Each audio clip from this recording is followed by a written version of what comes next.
Bismillahirrahmanirrahim. Assalamualaikum warahmatullahi wabarakatuh. Alhamdulillahirabbil alamin. Allahumma shalli ala Muhammad wa ala ali Muhammad. Rabbi shrah li sadri wa yassir li amri wahlul 'uqdatam min lisani yafqahu qawli. Alhamdulillahirabbil alamin. Bersyukur kita kepada Allah Subhanahu wa taala pada kesempatan kali ini Ustadz Eko bisa menyapa anak-anakku semuanya ya, dimanapun anak-anakku berada. Kita bersyukur kepada Allah Ta'ala pada kesempatan kali ini kita masih diberikan nikmat sehat ya, nikmat kuat, nikmat kesempatan mengikuti pembelajaran online, lebih-lebih yaitu nikmat iman dan nikmat Islam. Nah, berselawat kita kepada junjungan kita Nabi besar Muhammad Sallallahu Alaihi Wasallam. Beliaulah teladan kita dari setiap detik aktivitasnya, perkataannya yang selalu kita ikuti, selalu kita panuti. Nah, anak-anakku semuanya, gimana kabarnya semuanya di rumah, sehat ya? Baik, Ustadz berharap anak-anakku semuanya yang sedang mengikuti pembelajaran online ini kondisinya semuanya sehat, semuanya fit, tidak ada yang sakit ya. Kalau misalkan sekarang ada yang sakit, semoga oleh Allah Subhanahu wa taala segera diberikan kesembuhan, semoga diberikan kesehatan kembali sehingga bisa mengikuti pembelajaran seperti semula. Meskipun saat ini pembelajarannya melalui media online. Nah, baik anak-anakku semuanya, pada kesempatan kali ini Ustadz Eko akan membahas ya, kita semuanya, anak-anakku semuanya dimanapun anak-anakku. Nah, kita akan belajar tentang hadis keutamaan mempelajari Al-Quran. Nah, baik, apa yang akan kita pelajari dari hadis keutamaan mempelajari Al-Quran ini? Nah, ada beberapa. Satu, kita nanti akan belajar melafalkan dan menghafalkan hadis ini.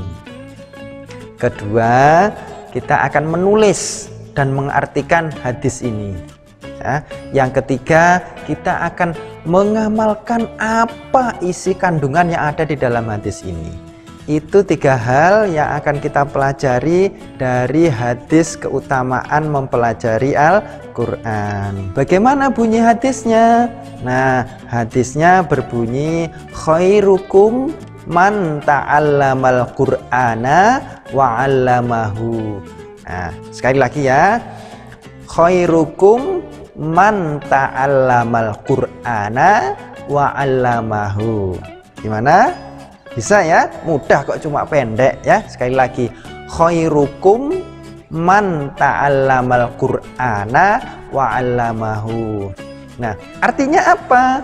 Arti dari hadis ini adalah sebaik-baik kalian adalah siapa yang belajar Al-Quran dan mengajarkannya.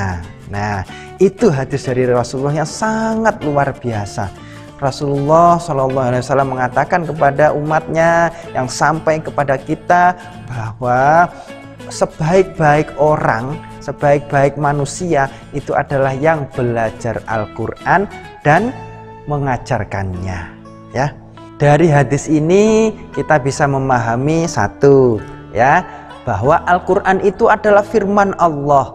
Firman itu perkataan ya, perkataan Allah Subhanahu wa taala. Jadi Al-Quran ini yang ada di dalam kitab suci ini adalah perkataannya Allah Subhanahu wa taala langsung gitu ya. Bukan perkataan manusia ya, bukan perkataan para nabi, bukan. Ini adalah perkataan kata-katanya dari Allah Subhanahu wa taala. Nah, jadi pada saat kita membaca Al-Quran itu seperti kita itu sebenarnya membaca ya kata-kata kalimat dari Allah Subhanahu wa taala gitu, bukan hanya sekedar seperti membaca buku, berbeda gitu ya. Baik. Dua, Al-Quran itu adalah kitab suci yang diturunkan Allah Subhanahu wa taala kepada Nabi Muhammad melalui perantara siapa? Malaikat Jibril. Oke, pinter. Baik, bahwa Al-Quran ini adalah kitab suci yang diturunkan Allah SWT kepada nabi terakhir. Tidak ada nabi lagi setelah nabi ini, yaitu Nabi Muhammad Sallallahu Alaihi Wasallam. Bukan diturunkan kepada nabi-nabi sebelumnya, tetapi hanya diturunkan kepada nabi terakhir, nabi kita, nabi umat manusia di akhir ini, yaitu Nabi Muhammad Sallallahu Alaihi Wasallam. Ketiga, Al-Quran itu adalah kitab suci yang mana pada saat kita membacanya kita mendapatkan pahala. Ada yang tahu pahala membaca Al-Quran? Mungkin sudah ada yang diberitahu ustadznya di rumah, ustadzahnya mungkin sebelumnya ya. Nah, bahwa pahala membaca Al-Quran, satu huruf membaca Al-Quran itu pahalanya seperti 10 kebaikan. Nah, coba sebutkan 10 kebaikan. Misal nih, 1, membantu orang tua menyapu, membersihkan, apalagi tempat tidur. Nah, terus kemudian sholat, puasa, infak, apalagi sholat tahajud. Nah, terus kemudian sholat duha, apalagi ini haji, umroh, nah, apalagi membantu fakir miskin, nah, dan lain sebagainya. Banyak kebaikan-kebaikan yang bisa kita lakukan. Satu huruf membaca Al-Quran itu ya sama dengan 10 kebaikan. Coba tuh kalau anak-anakku semuanya membaca Al-Quran satu baris saja, satu kalimat saja, itu ada berapa huruf gitu. Coba kita membaca alif lam mim, itu ada berapa huruf? Alif lam mim itu bukan satu huruf, tapi alif lam mim itu 3 huruf. Alif 1 huruf, lam 1 huruf, mim 1 huruf. Kalau kita hitung pakai matematika kita, maka alif 10 kebaikan, lam 10 kebaikan, mim 10 kebaikan, sudah 30 kebaikan. Masya Allah gitu ya. Kita melakukan 30 kebaikan hanya dalam satu membaca ayat saja. Kalau anak-anak membaca setengah halaman, 1 halaman, 1 lembar, setengah juz, 1 juz, Masya Allah, berapa banyak kebaikan yang anak-anakku dapatkan. Nah itu kan berarti membaca Al-Quran itu memiliki pahala yang sangat banyak, sangat besar, sangat mulia. Jadi jangan tinggalkan membaca Al-Quran. Jadi harus bersemangat membaca Al-Quran. Baik. Nah, anak-anakku semuanya, yang kelima, yang keempat, Al-Quran itu diawali dengan surat Al-Fatihah dan diakhiri dengan surat An-Nas. Ada 114 surat. Isinya, urutannya sudah diatur oleh Allah sedemikian rupa. Al-Quran banyak yang menghafal, ya. Urutannya dihafal oleh banyak orang. Isinya, kata per kata, huruf per huruf dihafal oleh banyak orang. Maka Al-Quran ini dijaga oleh Allah Subhanahu wa Ta'ala. Ada banyak orang yang ingin memalsukan Al-Quran. Ada banyak orang yang ingin mengganti susunan ayat-ayat, mengganti susunan surat. Ada yang ingin merusak isi Al-Quran. Tetapi Al-Quran dijaga oleh Allah Subhanahu wa Ta'ala melalui orang-orang yang rajin menghafalkan Al-Quran. Seperti anak-anakku semuanya, ya. Ada program tahfidz menjaga Al-Quran.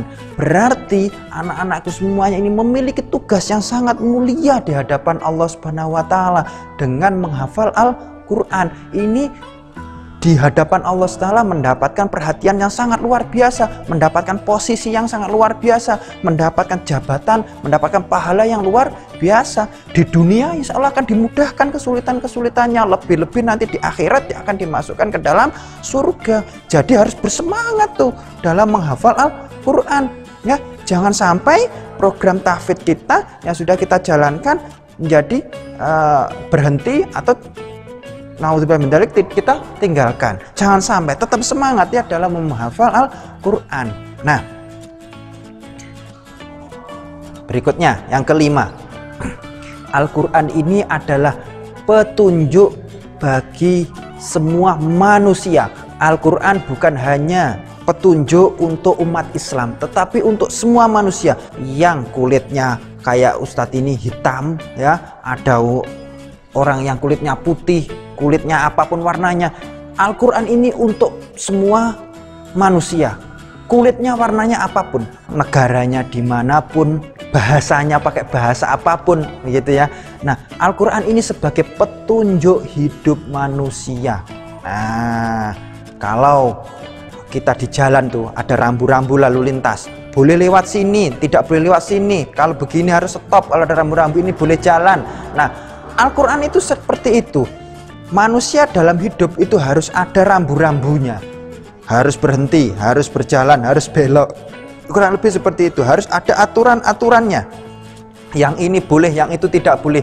Nah, di dalam Al-Quran semuanya ada aturan hidup untuk manusia, bukan hanya aturan hidup untuk umat Islam, tapi untuk manusia apapun agamanya. Jadi Al-Quran yang kita miliki itu sangat luar biasa. Karena itu Al-Quran itu harus kita jaga betul, harus kita pelajari betul, kita terapkan betul, sehingga nanti bisa memberikan manfaat betul kepada diri kita, kepada keluarga kita. Siap ya anak-anakku semuanya? Baik, pada hari kiamat nanti Al-Quran ini akan menjadi pembela ya, akan memberikan syafaat bagi orang-orang yang di dunia itu rajin membaca, rajin menghafal ya. Nanti Al-Quran itu pada saat hari kiamat, pada saat kita dihisab, pada saat kita dihitung oleh Allah SWT, amal kebaikannya ada berapa, amal keburukannya ada berapa, ini nanti masuk surga atau masuk neraka. Maka Al-Quran yang kita baca, yang kita hafalkan, itu nanti akan membela diri kita betul itu. Ya Allah, dulu mas ini, mbak ini di dunia menghafalkan surat ini, membaca surat ini berkali-kali, membaca dari surat Al-Fatihah, khatam sampai An-Nas berkali-kali. Setelah khatam balik lagi, diulang dari awal dan seterusnya.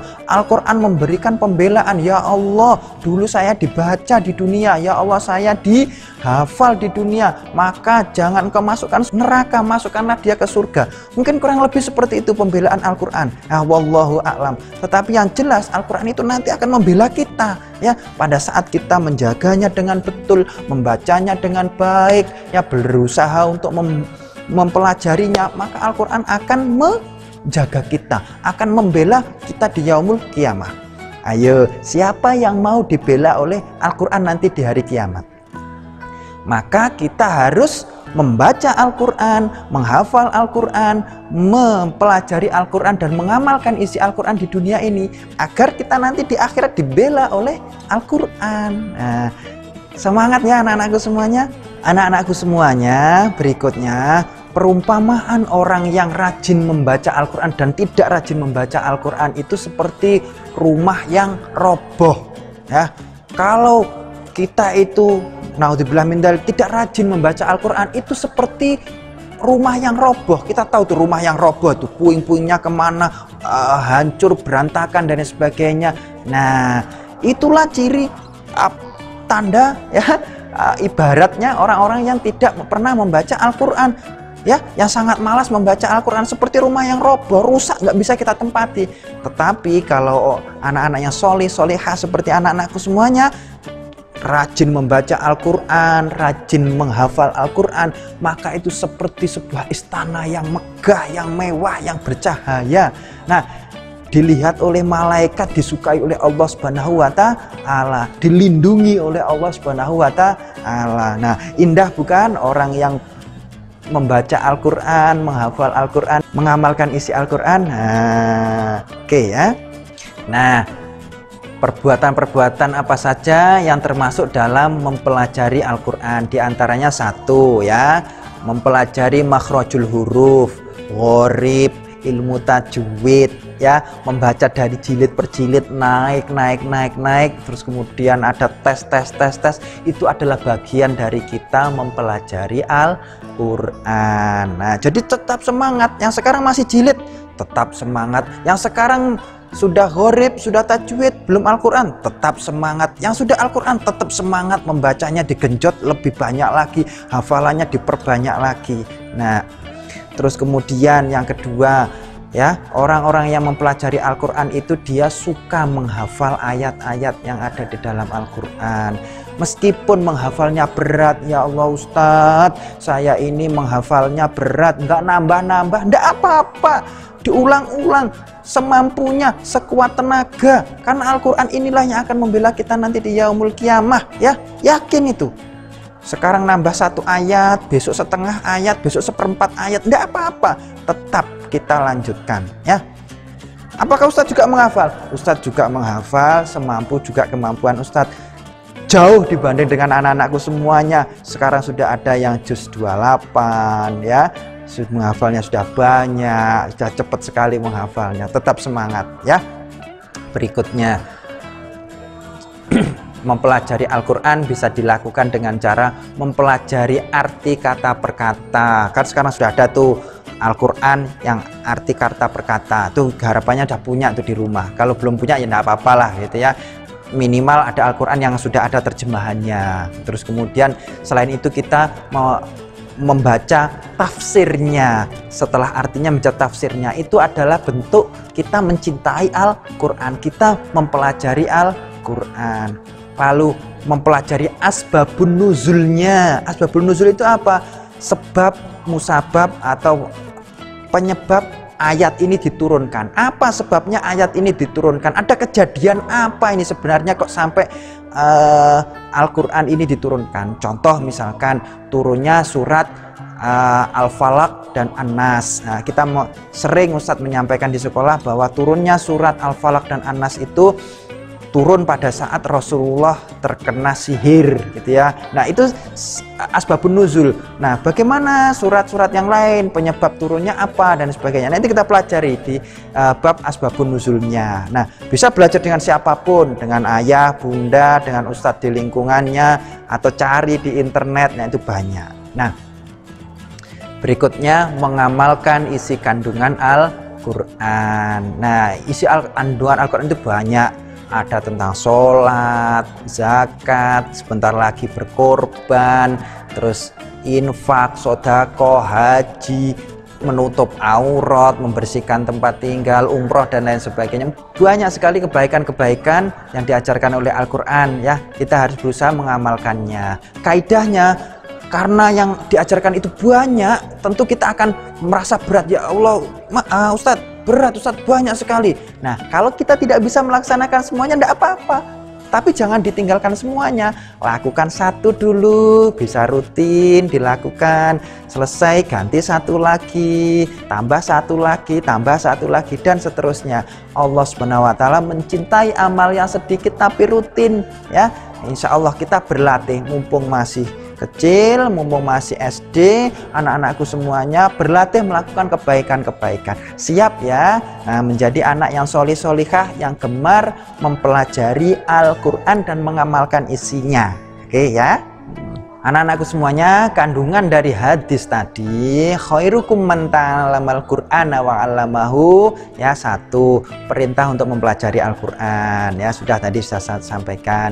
Yang kedua, mengajarkan kepada orang lain, ya, atas ilmu yang sudah kita pelajari. Misalkan nih di rumah punya adik gitu ya, kalian di sekolah sudah jilid 6, adiknya masih jilid 3, ya diajari adiknya yang masih jilid 3. Kalian yang sudah Al-Quran, sudah gharib, sudah tajwid, adiknya belum bisa membaca Al-Quran, diajari membaca Al-Quran. Nah, itu sebagai bentuk kita mengajarkan kepada orang lain. Nah, gitu ya. Nah, kemudian sebaik-baik muslim itu adalah, sebaik-baik orang itu adalah yang dia mempelajari Al-Quran dan mengajarkannya kepada orang lain, ya. Isi kandungan Al-Quran itu ada banyak, kita pelajari. Setelah kita pelajari, kita ajarkan kepada orang lain, kita mengajak orang lain untuk bisa saling-saling memahami, sehingga kita nanti bisa masuk surga bersama-sama di surganya Allah Subhanahu wa Ta'ala. Baik, itu semua anak-anakku semuanya yang bisa Ustadz sampaikan terkait dengan hadis keutamaan mempelajari Al-Quran. Pertanyaannya Ustadz ada dua. Satu, ya, nanti tuliskan jawabannya di kolom komentar ya di bawah. Tulis nama lalu jawabannya. Pertanyaannya pertama, ya, tuliskan hadis keutamaan mempelajari Al-Quran. Ya. Kedua, ya, tuliskan kandungan hadis keutamaan mempelajari Al-Quran. Dua itu. Satu, tulis hadisnya bunyinya bagaimana bahasa Indonesianya. Terus kemudian kandungannya apa. Tulis di kolom komentar. Jangan lupa diberi nama. Nama lalu tulis jawabannya ya. Bagaimana bunyi hadisnya. Lalu yang kedua apa kandungannya. Jangan lupa tulis di kolom komentar. Baik, semoga ini bermanfaat. Ustadz mohon maaf atas kesalahan dalam penyampaian. Semoga kita tetap rajin, tetap istiqomah dalam mempelajari Al-Quran. Kita digolongkan ke dalam orang-orang yang cinta kepada Al-Quran. Ya, siap ya menjadi anak-anak yang rajin ya membaca Al-Quran, rajin menghafalkan Al-Quran dan rajin mengamalkan isi Al-Quran. Baik, itu dari Ustadz, tetap semangat ya. Ihdinas siratal mustaqim. Wassalamualaikum warahmatullahi wabarakatuh.